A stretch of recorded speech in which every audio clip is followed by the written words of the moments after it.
Hey, welcome everybody to Pro Mindset Podcast. I am your host, Craig Doman.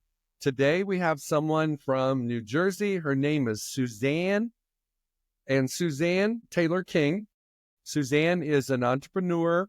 She's an executive coach. She's a podcaster, and she views herself as a business strategist, an AI enthusiast, and a community founder. Suzanne, welcome to Pro Mindset today. Thank you so much, Craig. Great to be here. Okay, Suzanne, let's rock and roll. When you are on an airplane Uh-huh. and you have a very interesting person, you perceive a very interesting person next to you, and they say, Suzanne, what's your story? And you don't have all day, but you have more than, 20 seconds. Huh? What do you share with them? I share typically the story from the time I was 11 years old. I was always trying to find some other way of getting my work done. And it started with my first entrepreneurial journey at 11. I had a paper route and I paid a neighborhood boy to deliver the papers. And I just did the collection of the money and the tip receiving. And I paid him about $3 an hour to do that work for me. And I got in so much trouble for doing that until I explained the entrepreneurship of that decision. And I got out of my punishment with my dad. And that just kind of started the journey of the mindset of providing something that somebody else wanted and figuring out how to do that as a career. Okay, so be honest. Mm-hmm. How much did you make an hour when your bicycle rider delivery man boy was making $3 an hour? How much did you Between make? 7 and 9. Did you really? Wow. That's a great profit margin. Yeah. Yeah. And because the people didn't see, did he do it early in the morning? No, he was just my partner. I see. Yeah. Okay. So it didn't matter. Didn't matter. Okay. So you really did it together. Yeah. I got you. Okay. How has that transformed in your business career to today?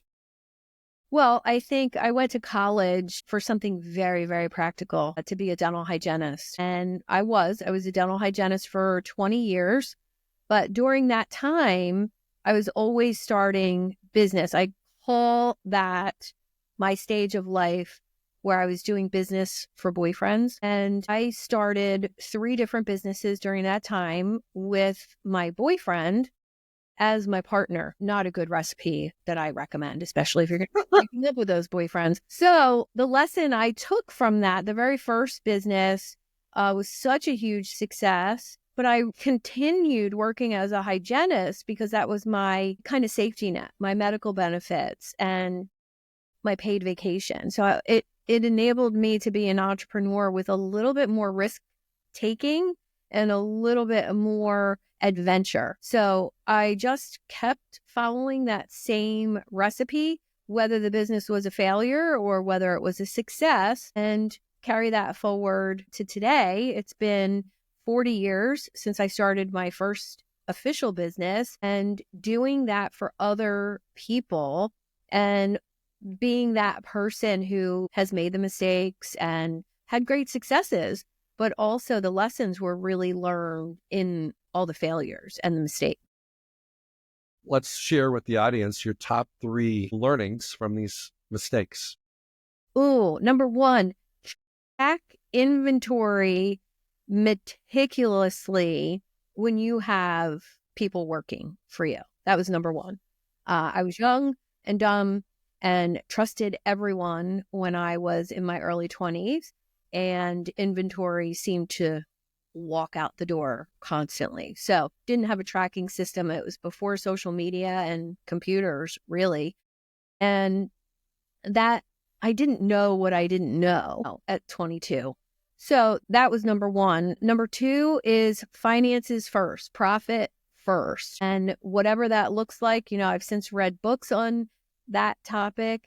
That was a lesson I didn't learn till business number 2. And really making sure that all of those bills were paid and all of those things before I took a salary, and being able to have an accountant and have other people who were good at those things help me learn that.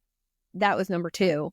And number 3 was don't start any more businesses with boyfriends. Oh my goodness. Okay, so I assume you're not married to a boyfriend you started the business with. No. Clean slate. I'm married to an engineer for the past 20 years and completely not an entrepreneur. Gotcha. Okay. All right. So your theme seems to be connected to a Greek word. Yeah. And the Greek word is eudaimonia. That pretty Close. Eudaimonia. Oh, monia. Okay. What does that mean, and why do you have that as the centerpiece of your purpose in your business? Well, I love Stoic philosophy. And when I discovered the commonalities between Stoic philosophy and positive psychology, I've been studying positive psychology for about 10 years when I discovered the connection. And to me, it means, who am I being as a person, energy-wise, work-wise, love-wise? How am I showing up every day? And if I'm not showing up as the best version of myself, for me, I can't help you do that for you and your business. So it kind of became the centerpiece of living a happy, fulfilled, contented life. And the opposite of eudaimonia, your daimon is that angel on your shoulder, that best version of yourself who knows what to do. And your demon is the opposite, the devil on the other shoulder. So for me, it was about really embracing that wise version of myself and trusting it. And when I found that word, I said, this perfectly describes how I want to show up every day. Okay, so you woke up this morning. Mm-hmm. How does it apply to your day today? What were your intentions? What was your connection to that concept of beingness that allowed you to kickstart your day and do what you do today? Well, I think number 1, every day starts with, a loose routine of taking care of me. And then I take care of other people that are in my house, from the dog to my son to my husband. But I think putting yourself first, especially as a woman, is for men too. I don't want to say that it's not, but I think that's one of the hardest things to do as an entrepreneur, to put the exercise and the mindset work and maybe a little energy work, journaling, whatever your morning routine is, putting that first before you jump into taking care of other people. So for me, it's about remembering who I am and what I'm here to do every day, and setting that intention as cellular memory for myself every day. Every day I have to do Every it. day. If I skip a day, totally honest with you, if I skip a day, that usually ends up being a day I wouldn't want to repeat. Okay, when you use the term cellular memory, be more expansive in your description of that. What does that mean? To me, it means when you decide who you want to be, on a moment-to-moment basis, that it's not fake. It's not imposter syndrome. It's not, I'm pretending to be a millionaire entrepreneur. I actually am. I am, and I'm being it. I'm feeling it. And my body remembers who the heck I'm showing up to be for other people. What is the connection, in your opinion, between our bodies and our minds in terms of the concept of your body remembers? Your body holds on to trauma. Your body, like a lot of our illnesses and our sicknesses and some of our pain, like chronic pain, comes from emotional events that happen. What is your perception of that? I didn't understand it a long time ago, but through my own journey of bad things happening to me personally and business-wise, I realized I had a lot of pain. And I had a semi-pro athlete career as a snowboarder and lots of injuries. So I kind of saw the injuries as that was the reason, when I hit 50 that everything hurt. But it was really more than that for me. And there were so many bad or negative things that caused grief for me that happened within maybe an 8 or a 10-year period, that the cumulative effect of the stress, the grief, the just responsibility of those situations kind of left me with lots of neck pain, lots of back pain, and I didn't want to be taking meds for that. So I found holistic modalities to help me with that pain. And one of those discoveries was that your body holds on to emotions. And it makes sense to me completely that if you're upset and you're grieving or you're stressed, you protect yourself by slouching, curling in. And that's kind of what was happening to my body. My back was in pain, my neck was in pain, and really diving into, well, why? Why? I'm so curious all the time. And I really think that journey for me was very, very difficult. I mean, I don't want to sugarcoat it at all. I lived with a headache for about 3 years, and my son was little at the time. And I wanted to be free of that. And I just started trying everything I could possibly find, from acupuncture to inner child work to therapy to Reiki to massage to essential oils to herbs and supplements. I mean, the list is like ridiculous what I did. Part of it was so internal for me, and acknowledging that I really had been through a lot of negative stuff and I hadn't really unpacked each one of those things. Okay. There's somebody listening to this podcast that right now is in the symptom phase. Yeah. They've got the migraines. They've got the body aches. They've got the ringing in the ears. They've got something going on. How did you play doctor just for a second? Yeah. And help them understand, this is what you dealt with. You don't have to share everything, but tell us something. This is what your symptoms were. And of all the things you tried, what were the 1 or 2 things that made the biggest difference? Oh, I love this question.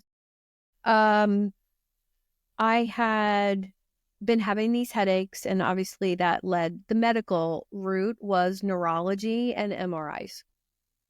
And the first MRI came back and said that I had 40 lesions in the gray matter of my brain.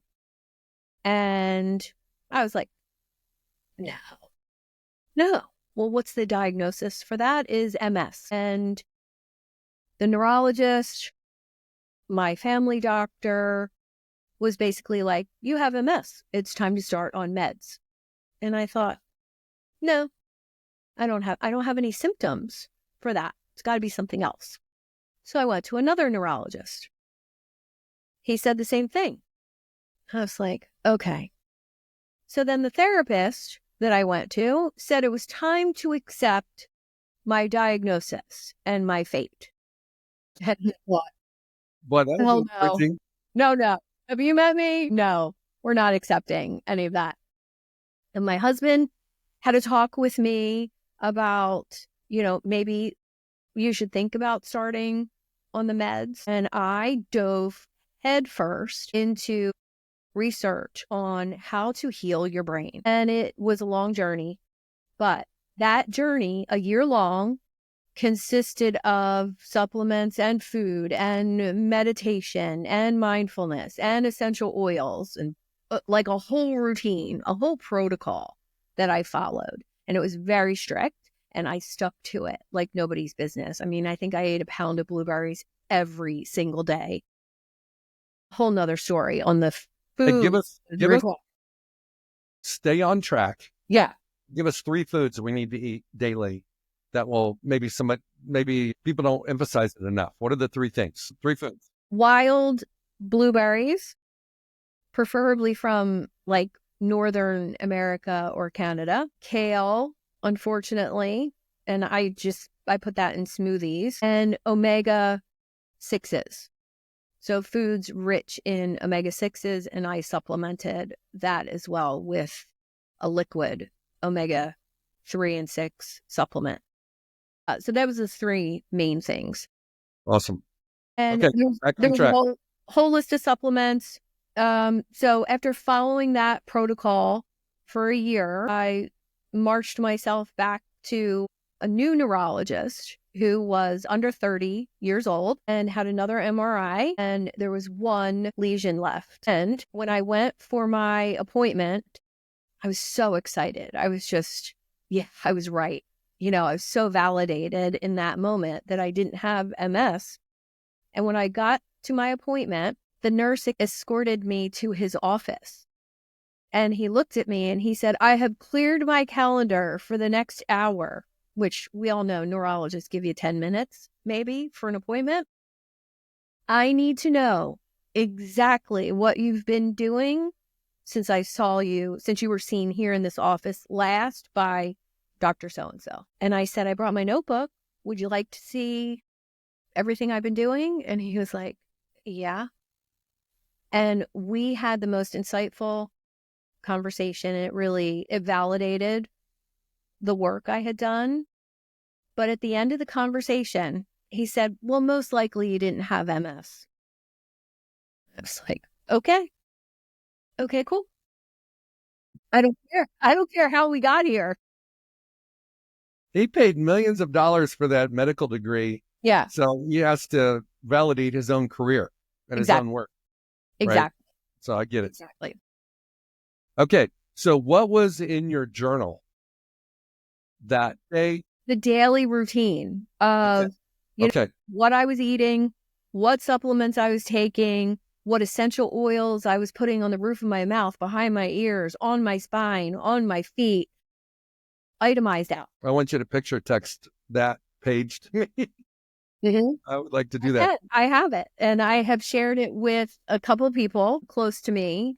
And it's been really helpful for them as well. Okay.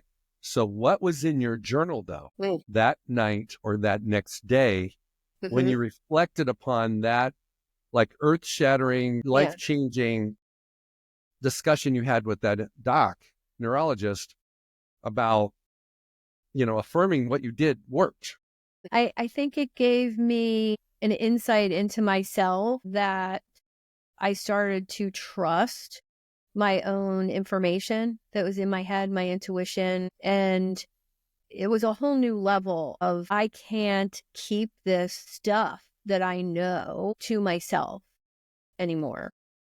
And it gave me a whole new level of confidence when it came to my health coaching that I was doing at the time, the speaking I was doing. Like, I really believe that I was my own best client for that sole purpose of giving me the confidence to help other people in a bigger way. Just out of curiosity, what are the couple things that you eliminated from your diet?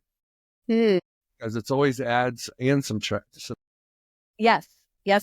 And subtractions might be actually more important. Caffeine, alcohol, and sugar. None. Had none. How did you eliminate sugar? It was everything. I was relentless. Well, you just shot my favorite drinks. I know. Sodas have sugar. They have sugar substitutes. I was a Diet Coke girl my whole entire life. And that was the hardest thing to give up. And, sugar is in absolutely everything. I ate nothing that came out of a box. I still don't eat much that comes out of a box. I didn't eat out at restaurants, mostly organic, everything I prepared myself. And I think when I say I eat no sugar, I was just at the dentist the other day getting my teeth cleaned. And I think it's been 3 years since I've had x-rays, and they wanted to do x-rays. I said, no, that's okay. I don't want any. And she said, why? I said, well, I've never had a cavity, and it's been years since I've had very much sugar. And she just looked at me like, you don't eat sugar? Well, on my birthday, I have birthday cake and once in a while I'll have a glass of red wine, but no, I don't eat sugar. And she was shocked. Okay, I'm going to give you a new nickname. No Sugar Suzanne. Yeah, and I've never had a cavity. Wow. Okay. We've gone through this really diet lifestyle change. And we've also got proof, medical proof that it worked. So how do you pass this on to the world? Well, it was speaking about my journey to groups of people, anybody who would listen. Right about that time, I started a Facebook group and I started studying positive psychology to really help people wrap their mind around these decisions that I had to make for myself, because truly 90% of those choices that I made were all mindset oriented. Many people are not willing to make those changes because it's too hard to give up the things we have to give up, and it's too hard to eat, the way we need to eat to be healthier or lose weight or whatever the story is. And most of the work I was doing with my health coaching clients was mindset work. And that's what led me to positive psychology and led me to doing more work upstairs. And I'm really thankful for that because it was transformative in my own personal development journey. So by helping other people again, it helped me grow. What's the biggest mindset block that you had, and that you're just like everybody else? We all got it. Mm-hmm. What was the biggest mindset block? What was the hardest thing to shift about how you viewed your life, your health, your day, your schedule, your self-care, all the things that all integrated that impact how we put things in our mouth, what we put in our mouth, and how we spend our day, and how we respond to adversity and challenges and curveballs? What was the number one thing? That I was worth doing that, that I wasn't too old or too fat or too, I don't, it was worth, and it was that taking care of me was the number one priority, that was, somehow selfish to do that. Okay. Unworthiness is such a huge epidemic in our society. How did you tap into your worth? How did you hold on to it when the world told you weren't? How did you hold on to it when your family and your friends and your coworkers and your projects and your to-do list told you couldn't be first? Yeah. There was an activity I learned from a massage therapist during my healing journey. It was called the Circle of Excellence, and it was basically about standing in an imaginary circle with all of your knowledge, all of your certifications, all of your relationships, all the positive things about yourself, and basically just closing your eyes and standing there in that circle and remembering all of those things every day.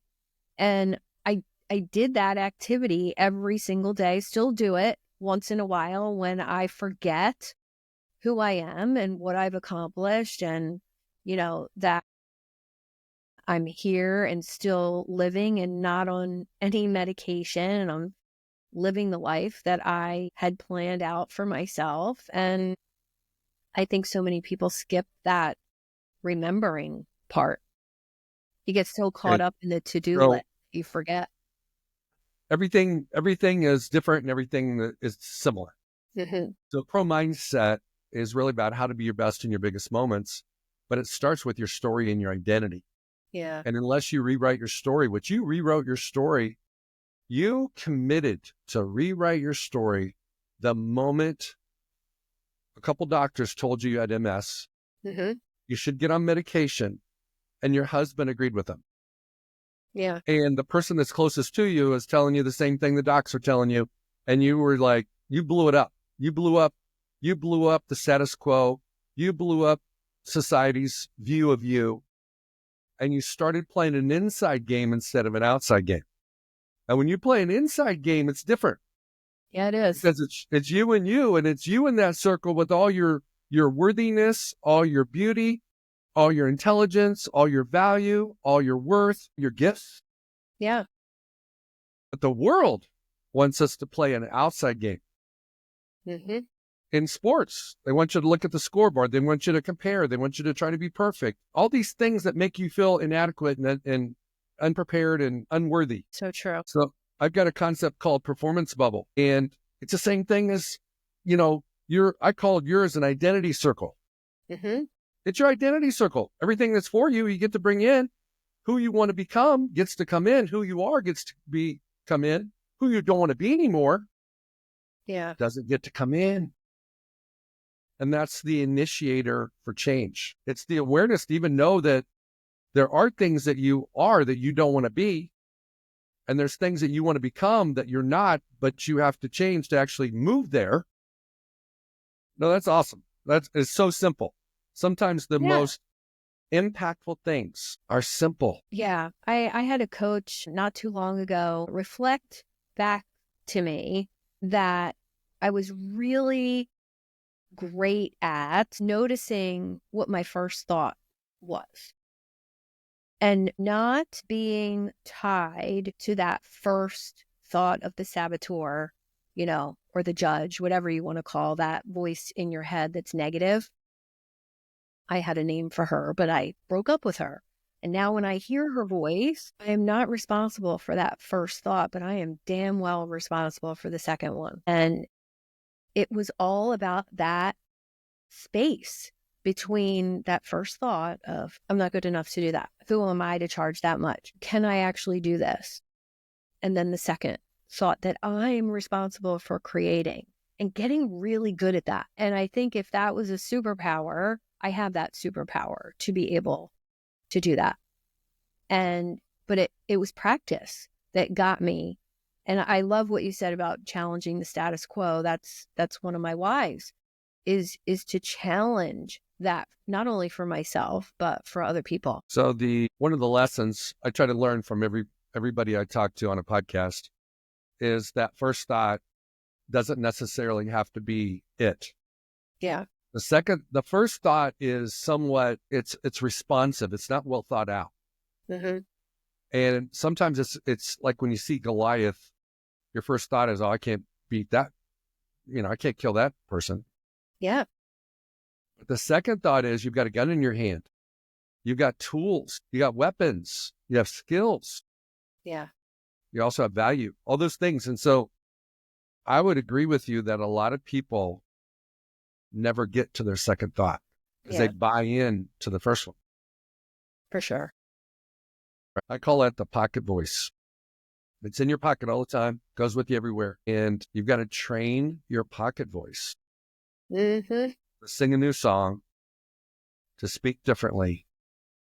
And you can't do that if you don't even know you have that voice. And if you listen to the first one, like you mentioned, you never get to the real one. I think it was helpful to name her. I named her Betty, and I labeled her a bitch. She's a bitch, and I don't listen. Betty the bitch. Woo! Betty the bitch is Yep. the voice, the negative voice. Yep. Okay.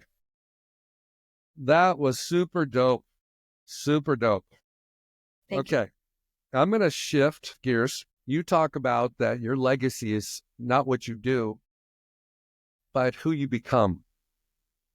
Give us some meat on the bone on what that means to you. Well, I think it goes back to reading the book. I think it was called The 5 Regrets of the Dying. And it was written by a nurse who was like a hospice nurse, and realizing that at the end of all these people's lives, nobody regretted relationships. Nobody regretted, the incredible things they had done with their family or honoring themselves. The biggest regrets were that they didn't have the courage to live more authentically, or that they didn't have the ability to go for what they wanted, or they didn't tell the people who meant something to them that they loved them. And it really just stuck with me. And I think I did a eulogy exercise with a coach, and which is a great exercise to do, to imagine yourself, at your own funeral. What do you want everybody to be saying about you? And really reading what you want people to be saying about you, and then go live as that person. And it really sealed it in for me. What was important, my friendships, my son, my husband, and everything else, the social media following and the influencer status and the email list and, the funnel and the things didn't really mean anything.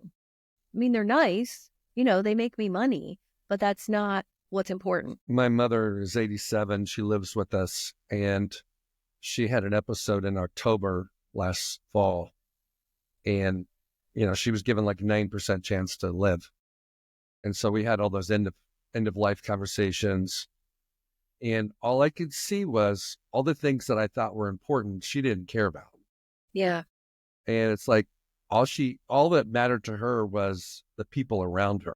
Mm-hmm. And we get so caught up into achieving, doing, gaining, winning, that we forget it's the beingness that's more important than the doingness. Yeah. Yeah, I was lucky enough to make it to the hospital when my dad was passing with about a 2-hour window, and a whole bunch of circumstances, before that put me in that situation, able to be there for those 2 hours, which I'm very thankful for. But the only thing he was concerned with was I happy? That's it. He didn't want to talk about anything else. He just wanted to make sure that I was happy and fulfilled. And I was astonished by that. The simplicity of it too.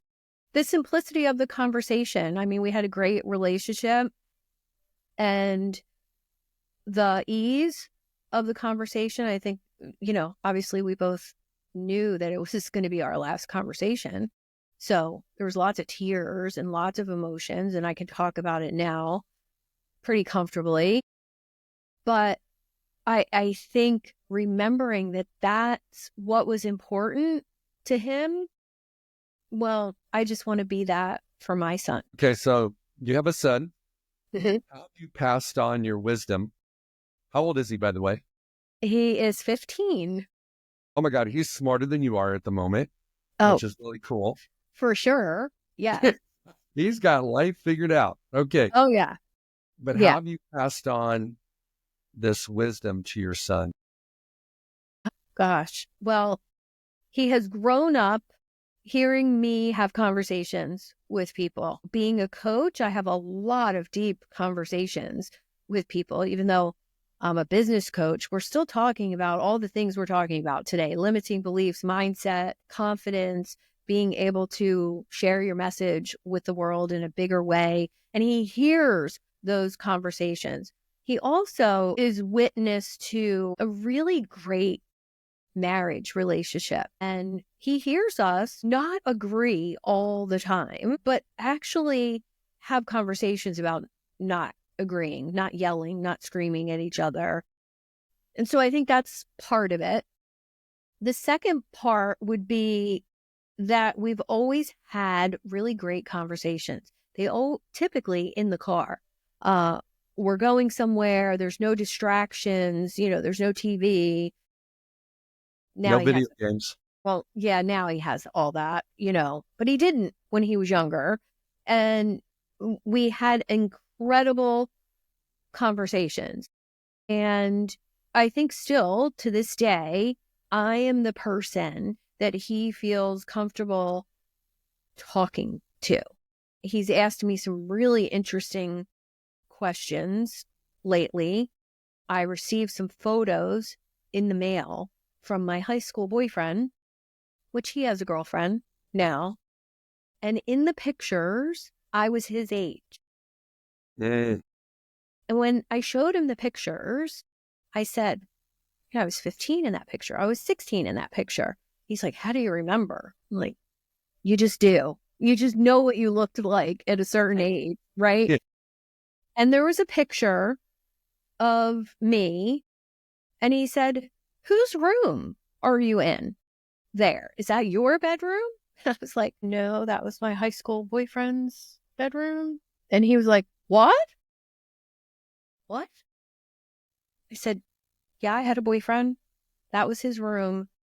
That's a picture of me standing in his room. He said, Well, he's like, Mom, when can I bring my girlfriend to my room? yes, yes. So that honesty on my part, kind of broached a whole new topic for discussion about being alone with the girlfriend, which where the conversation went. I don't have to tell you.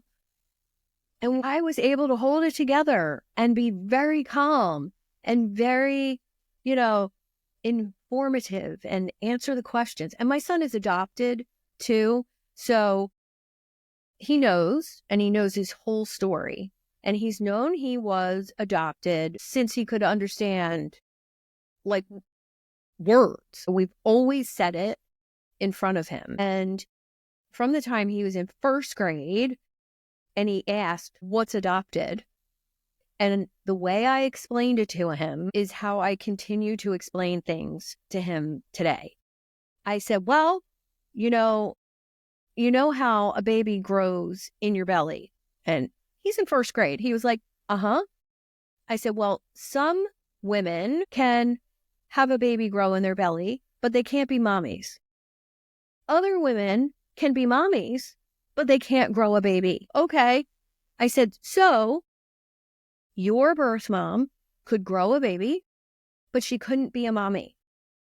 And she picked me to be your mommy. That's wonderful. Okay. He was like, okay. Didn't ask about it again for 2 years. Then he asked a couple more questions. And I was always totally transparent with him and 100% honest. And when he was about 7 or 8, he asked, do you have a picture of her? What is her name? Yes, I do. Let me go find it. And it's been a most beautiful, open communication. He doesn't have any contact with her. She's never wanted that. And I often consult with other adoptive families on how to have this conversation and be comfortable with the conversation as the adoptive parents. That has to be one of the most important conversations you have with your son. Yes. And as he gets older, it becomes more important. Yes. Because they have a first voice that tells them that they weren't wanted, they weren't good enough, and they are wondering why mommy that grew him in her tummy couldn't become a mommy.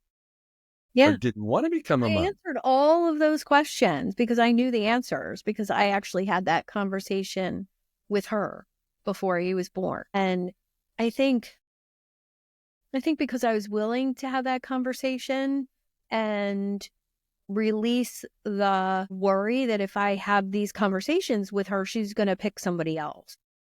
And I think translating that into business now, I'm willing to have hard conversations, even if somebody's not going to become a client. It's the same kind of energy and mindset about having the conversation that matters most to the person in front of you at any given time without attachment of what it's going to do for me. That's that. Sound business advice right there.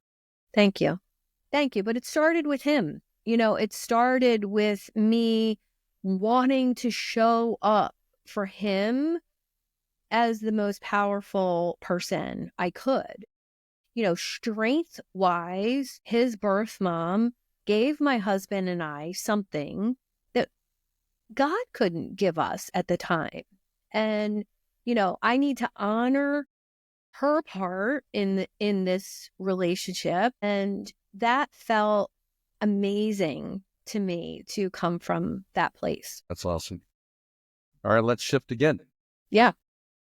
What is the number one epidemic that you find in people that you coach that everybody that's listening has the same challenge that you could share with them? The issue, the solution, or the shift in their mindset, change in their limiting beliefs, and then the positive impact of how it shows up on their Monday mornings, how it shows up in their relationships, how it shows up in their business meetings? I think my favorite is this idea of abundance and collaboration. So I get a lot of referrals and I get a lot of great introductions to people. That's how I'm sitting here on this podcast with you. It's come after years of networking the wrong way, networking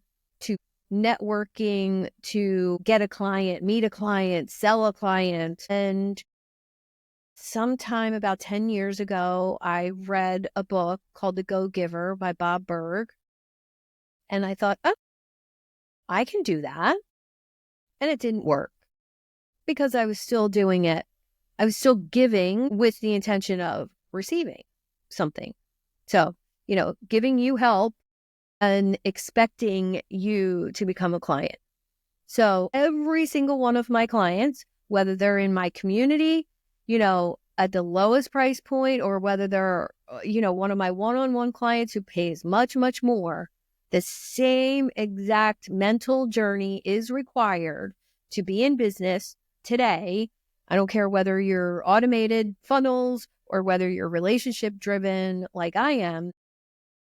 You have to be able to interact with other people from a place of being of value to them without expecting something in return. And I will say that I get very strange looks from clients in the beginning. You want me to do what? You want me to what? I have to be of value to other people, and they think it's their opt-in or their newsletter or their, free this or free that. No. Nobody wants those things from you. I'm talking about being of value to the people in your network, whether it's introductions or people or time or listening or help. And when you can do that from a place of I'm giving to you, but I don't need anything back from you. I'm going to depend on, the universe to bring back to me. And it sounds a little woo-woo to actually understand that money circulates. And if I give money to the hair salon, get a haircut, that money someday will end up back in my wallet just from the interactions in my town. So if energetically that's what happens with money, understanding that being of value to other people, you will receive value. It might not be from this person right here that you're providing value to, but it will come from someone else, and trusting. I 1000% agree with that philosophy, almost to a fault. Yes. I mean, I would do things for people all the time where I'm not expecting anything in return. Where I get my return is from somebody else. Yes. And so I really feel like it's like you have a responsibility to help people that you can help. But other people have a responsibility to help you if they can help you. Yes. Everybody does their responsibility. You help one person, but the community helps you. You help another person in the community comes back and helps you. And everybody's helping everybody, and the money's flowing. It's none of our money anyway. Right. We don't get to take it with us. So it's just, it's the universe's money. It's God's money. And we're just using it for a period of time. Yeah. And I think the more, with most of my clients, the common complaint, I'm just not meeting the right people. I'm just not in the right room. And when the truth is, you're just not being the right person. And with that slight shift, other rooms open up, other people open up. And I will use this perfect example, and it just happened to me end of last year. I had been in a mastermind group for about 6 months, learning AI from an incredible mentor. And he knew me. I mean, he knew me as well as he could know me, being in a group of 30 people. I provided value in the group. But here's what he noticed. He noticed that in his gigantic Facebook group, 200,000 people, that I would answer questions from beginners, that I would learn something from him and then post what I had learned, which makes him look really good for being my teacher. And he just took notice of that. Like, wow, you're really taking action on everything I'm teaching. Well, yes, that's why I'm in the group and learning and then answering other people's questions. And so a couple months of that, I was going to teach a workshop. And I messaged him and I said, I'm teaching a workshop in 3 weeks on AI prompting just for business. 50% of what I'm teaching is what I've learned from you. Would you like to co-facilitate the workshop with me? He said yes and invited 80,000 people from his email list. Wow. I didn't know he had an email list that was that big. I didn't understand that the people that he knew that he could introduce me to, I'm just now understanding because he's making introductions for me that I did not ask for. I did not ask. It's because I showed up and I was of value and now we're peers. Now he is in my membership group and interacting with my people and providing value. And we talked about it on his podcast a couple weeks ago. And he said, you provide so much value and I knew blah, blah, blah. And I said, no, it was you. It was you. And we fought back and forth. No, it was you. No, it was you. No, it was you. That's how you have to show up. Amen, sister. That's fantastic. Yeah, it was awesome. Okay. What have we not talked about today that you would like to share? Is there anything on the top of your head? I guess what I do with my clients, my community is for entrepreneurs who are looking to grow their business income-wise, network with great people. There's an AI mastermind. There's also a course in my community, and I have it all grouped in one.